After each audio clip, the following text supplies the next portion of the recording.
Far-right parties made gains in the European Parliament election on Sunday, adding uncertainty to the EU's future political direction.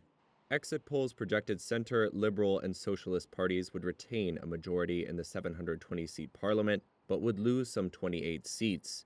French President Emmanuel Macron was battered by Marine Le Pen's far-right party. Macron said the EU result was grim for his government, and one he could not ignore, prompting him to call a snap national election. If Le Pen's National Rally Party wins a parliamentary majority, Macron would be left with little sway over domestic affairs. German Chancellor Olaf Scholz also endured a painful night. His Social Democrats scored their worst result ever, suffering at the hands of the mainstream conservatives and hard-right Alternative for Germany.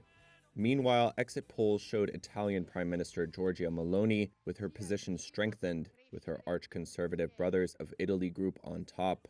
Despite the far-right's inroads on Sunday, a centralized exit poll showed that the center-right European People's Party will still be the biggest political family in the new legislature, and even gain 5 seats to field 189 deputies. That's good news for EPP member Ursula von der Leyen as she seeks a second 5-year term at the helm of the powerful EU executive arm.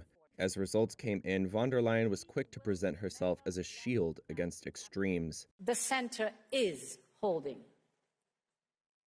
But it is also true that the extremes on the left and on the right have gained support.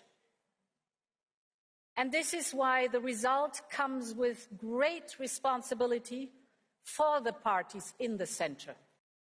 Analysts attribute the gains by nationalist parties across Europe to discontent over spiraling prices, concerns over migration, and the cost of the green transition, as well as the war in Ukraine. Conservatives will now seek to translate their victories into influence on EU policy. A rightward shift inside the European Parliament may make it tougher to pass new legislation that might be needed to respond to security challenges, the impact of climate change, or industrial competition from China and the United States.